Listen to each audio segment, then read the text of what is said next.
We're going to talk about Top Hat and getting started with Top Hat. I've got a Dell Streak 5 here that's I've wiped out all the configuration, so it'll be just like the first time it's ever run Top Hat. And one of the things we're trying to do with Top Hat is make it easy to use. So I want to show you how easy it is to get started with it. So I see the Top Hat icon. I'm going to click that. It starts right up. And this is version 0.1. I go into simulator mode.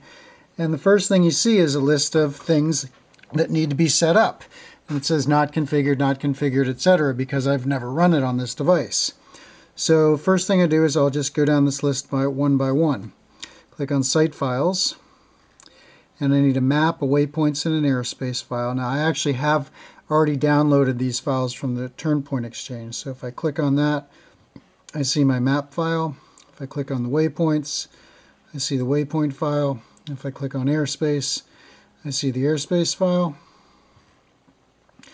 Now it's going to crunch those numbers. And now on this setup screen, it says it actually shows the name of the site file map by the site files. But now it says I need to tell it what kind of plane I'm flying. So let's do that. And I actually have multiple planes I can add, and I'm just going to click a new one because we don't have any planes here. And it's asking for the registration. I'll say N650DP. Okay. Type is a LS6. Polar, I'm going to go from the list and find LS6 here. Where did it go? There it is. And okay. And competition ID. We'll say RD. And there you go. That's all done. There's the plane. So I'll just say close. Now this is my list of planes. I've added one. So now back at our setup screen, it shows that I've selected the plane. The device is by default using the GPS sensor in the Streak. If I wanted to add my Cambridge 302, I would just click on Device, say Edit, and then instead of built-in sensor, I would say IOIO, and instead of generic, I would say Cambridge 302. Close, and there, now we're down to, it says Cambridge 302 next to device.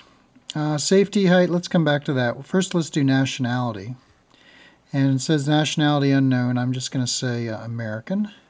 What this does is sets the units and also sets the task rules. So we're flying under U.S. task rules. And notice it also, by setting the units, it changed the safety height, which I don't know if you noticed was 300 meters. Now it's 984 feet. Let's change our safety height. Let's change it to 1,000 feet. Okay, and we'll leave the terrain height at 492. That's if you're going over a mountaintop. It'll ask you for that much clearance. And the last thing is the pilot's name. So I'll just enter Rob D. That'll go in my IGC file that I upload to the OLC. And there you have it. Now we're configured. I just click on Close. And now this tip screen, I don't know how popular it's going to be, but we've got about 20 tips here on how to use Top Hat. You can scroll through them, see a bunch of what we think are helpful tips, but we'll see if the people use this or not. Click on Close, and boom, we're at the flying screen. Now, let me exit and restart Top Hat and show you what happens the second time I start it. Now that I'm all set up,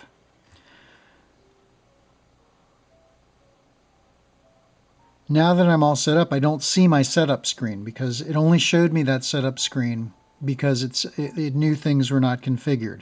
So now I just go right to the tip screen, click on Close, and I can fly. If I want to go back to the setup screen, I click on the menu button 3 times, and there's the setup gear, and there's the setup screen that we saw before, and it says everything is configured, we're happy, and we can now go fly.